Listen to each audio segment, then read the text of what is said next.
ज़िंदगी आसान नहीं है, बड़ी ठोकरें हैं इसमें, बड़े धोखे हैं, चोटें लगती हैं, इंसान सीखता है अपनी गलतियों से।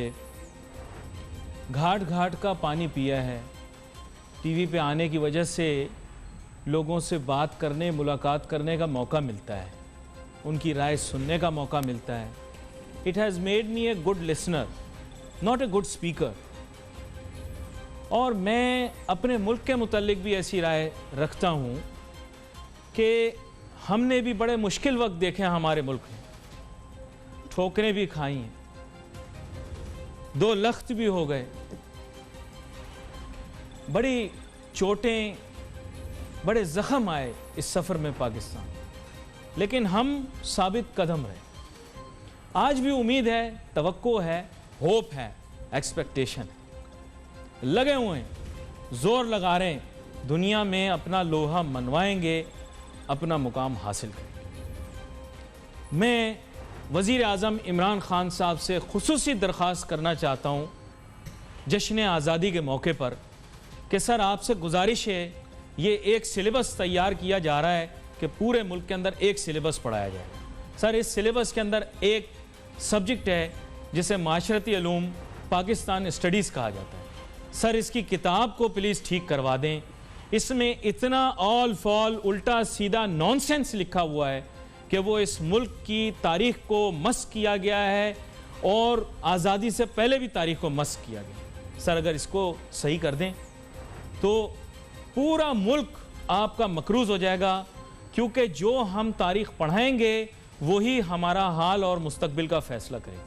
बिल्कुल मैं आपको बताऊं, खालिसतन जोग्राफिया में भी झूठ बोला गया है, हर तरह से झूठ बोला गया। इसको सर ठीक कर दें, मैं आपका माथा चूम लूँगा।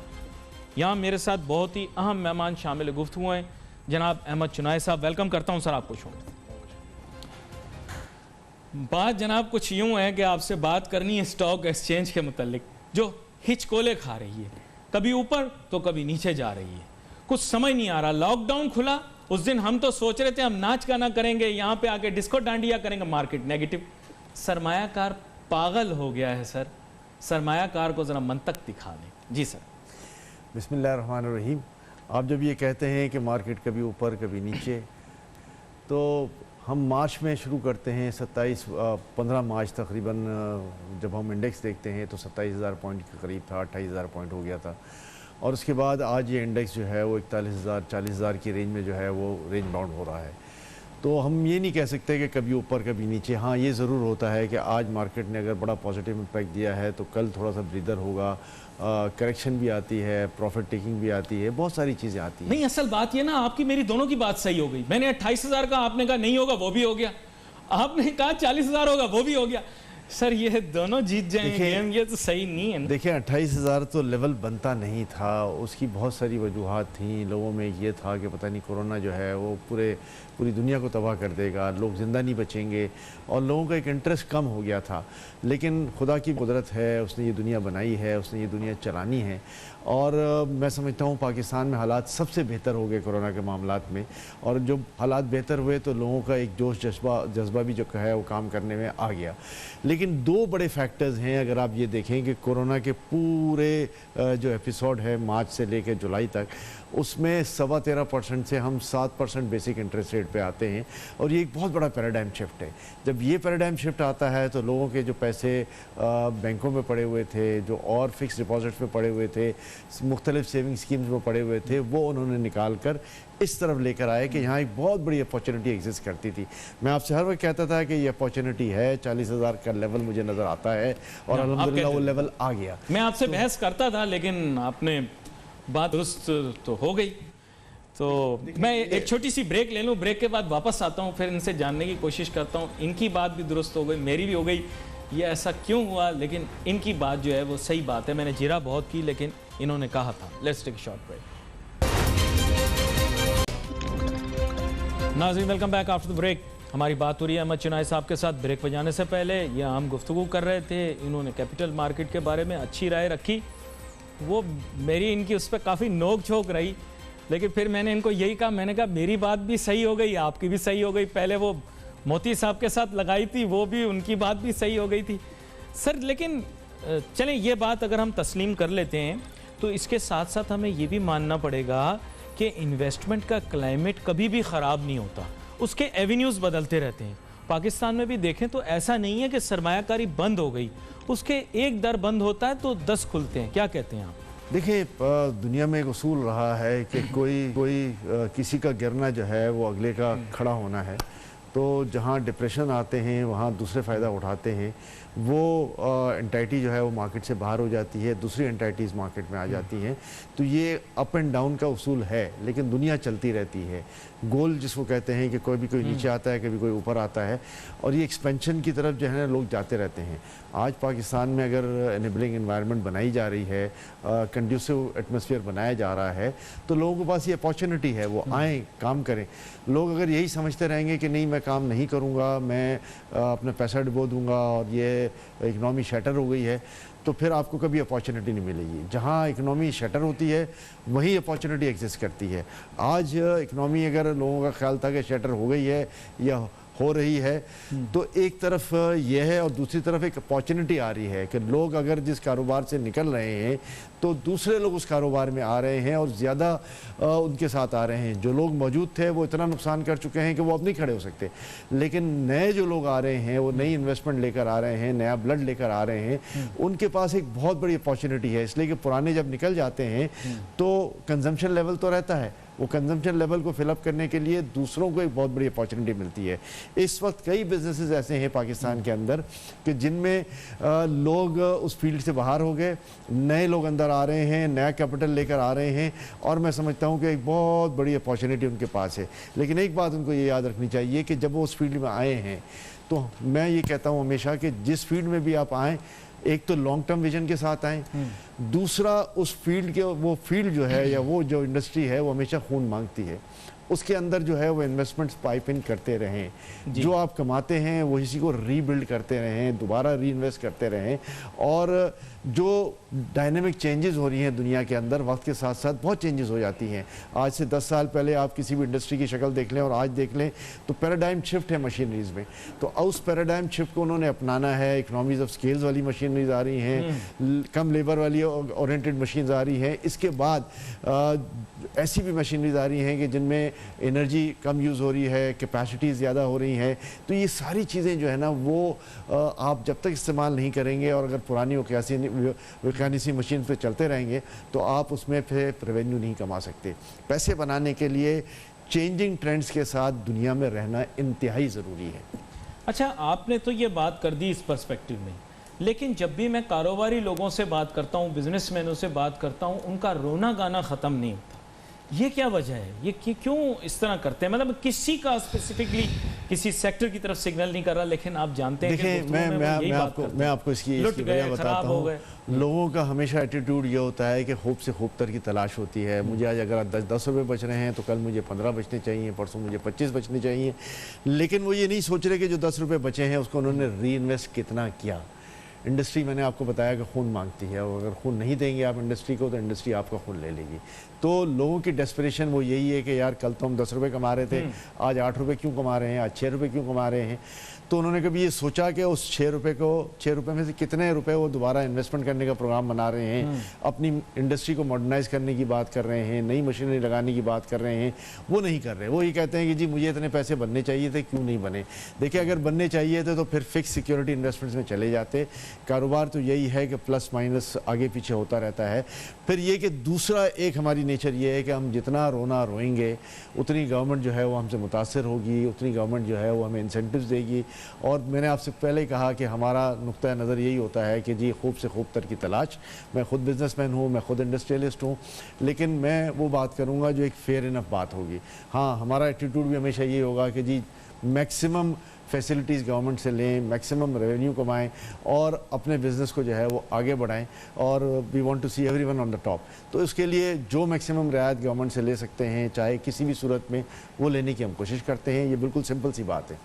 ये बड़ी अहम बात आपने की है। अच्छा, अब इसका एक और एस्पेक्ट जिसको एक्सप्लोर करना बहुत। देखें, बात ये है कि गवर्नमेंट कहती है कि हम जनाब मराद देते हैं उन लोगों को जो कि एक शोबे तामीराती शोबे की तरफ आते।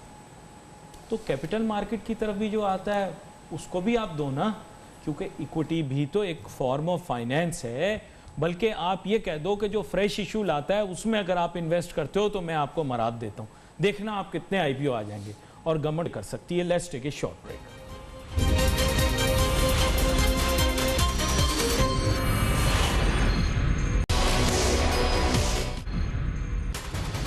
नाजरीन वेलकम बैक आफ्टर ब्रेक।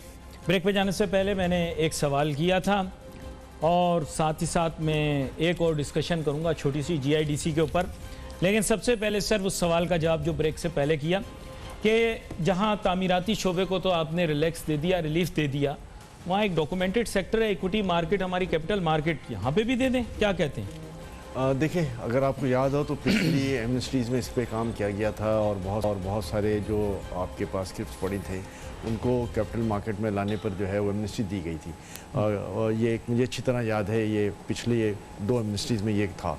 लेकिन इस आखिरी एमनेस्टी में ऐसी कोई बात नहीं थी। और अब जो एमनेस्टी आई है जो बिल्डिंग कंस्ट्रक्शन सेक्टर की है, मैं समझता हूँ कि ये स्पेसिफिक है, लेकिन बाय एंड लार्ज मैं समझता हूँ कि ना सिर्फ कैपिटल मार्केट बल्कि दूसरी मार्केट्स में भी जहाँ पर हम इंडस्ट्रियलाइजेशन कर रहे हैं, जहाँ पर और काम कर रहे हैं, वहाँ पर भी गवर्नमेंट को एक अपॉर्चुनिटी और देनी भाई। फ्रेश इशू, पब्लिक ऑफरिंग, इसके लिए तो आप रोलिंग दे देना कि नहीं?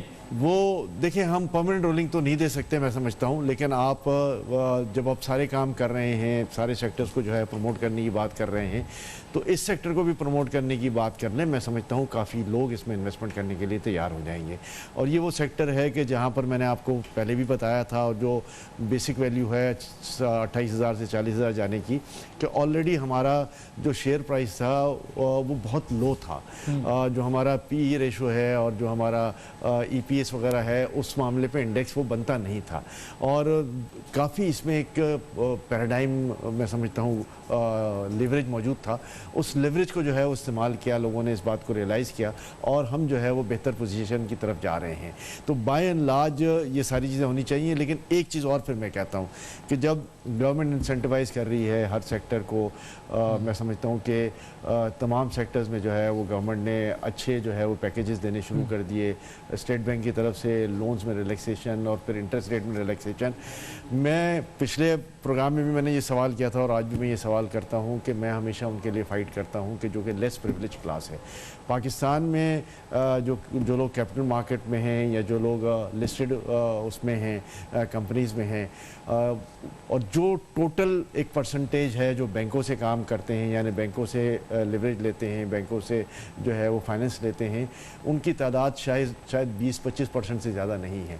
मेजॉरिटी पाकिस्तान में वो सेक्टर है 70-75% जो बग़ैर बैंकों के काम करता है, और उसको इंसेंटिवाइज करने की बात नहीं की गई, उनको किसी तरीके से भी जो है छूट देने की बात नहीं की गई। वो अनऑर्गेनाइज सेक्टर ज़रूर है, लेकिन ऐसा भी अनऑर्गेनाइज सेक्टर नहीं है, वो बाकायदगी से रजिस्टर्ड हैं, टैक्सेस भी दे रहे हैं, लेकिन हुकूमत पाकिस्तान अच्छा, एक चीज़ आपसे कोई बोझ नहीं डाल रहे। लोग बहुत मुझे कहते हैं कि जी काम जो पिछली दफ़ा भी आपने चुनाई साहब बात की थी मार्केट में, इसका काफ़ी डिस्कस हुआ कि ये जो इनफॉर्मल सोर्सेज ऑफ फाइनेंस हैं उसको किस तरह बेहतर किया जा सकता है। सर गवर्नमेंट से डिस्कस करें ना कि कोऑपरेटिव बनाने की इजाज़त दे दें, आसान टर्म्स के ऊपर क्रेडिट कोऑपरेटिव बनाएं, वेस्ट की तरह सेविंग्स एंड लोन्स वाला सिस्टम कुछ करने की कोशिश करें, ताकि लोग जो हैं वो निजी सतह के ऊपर जो लोग इसमें मतलब शरिया कंप्लाइंट किस्म की कोऑपरेटिव बनाना चाहें वो बना लें आराम से। क्या कहते हैं? बिल्कुल उसका कॉन्सेप्ट लाने की बेहद ज़रूरत है। कमेटियां डालने से तो बेहतर है ना। जैसे इस्लामिक बैंकिंग का कॉन्सेप्ट आया है, उस पर भी बहुत सारी रिजर्वेशन मौजूद हैं,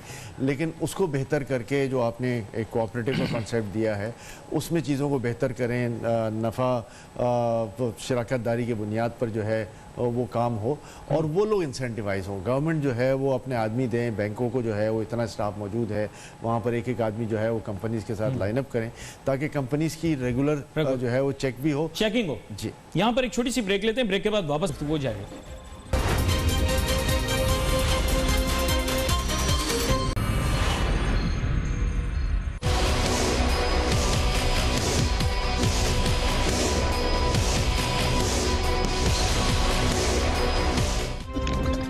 नाज़रीन वेलकम बैक आफ्टर ब्रेक।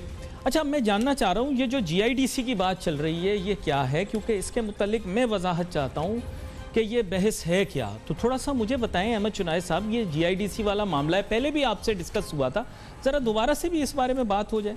देखिए, ये GIDC सेस जिसको पता है, आपको पता है कि 2014 से चल रहा है, और 2014 में जब ये लगाया गया था तो बिज़नेस कम्युनिटी ने जो है वो इस पर स्टे ले लिया था। लेकिन ये GIDC सेस लग के आता रहा, और इससे सबसे ज़्यादा मुतासिर जो है मैं समझता हूँ सिंध की कंपनियाँ हैं। उसकी वजह यह है कि पंजाब में ये कभी लोगों ने पेमेंट कर दी, स्टे नहीं लिया, फिर सिंध में स्टे ले लिया, फिर ओवरऑल अब स्टे आ गया था, तो ये सिलसिला चलता रहा, और 417 अरब रुपए जो है वो इंडस्ट्रीज़ की तरफ एक्यूमुलेट हो गया गवर्नमेंट को देने के लिए। अब जब इतना बड़ा सिलसिला हो गया था, आपको याद है कि 2018 पिछली दफा वेव ऑफ वाली बात हुई तो बड़ा झगड़ा उठा, कहा वेव ऑफ कर रहे हैं। इसके दौरान जो है वो गवर्नमेंट ने एक ऑर्डिनेंस पास किया जिसमें 50% जो है उन्होंने कहा कि ये दे दें और 50% वेव ऑफ हो जाता है। लेकिन वो ऑर्डिनेंस जब आया तो एक बड़ा ह्यू एंड क्राई आ गया कि ये चंद मखसूस सेक्टर्स को फ़ायदा पहुंचाने के लिए काम किया गया है, और 217 अरब रुपये जो है वो हुकूमत के जो है वो डिबो दिए।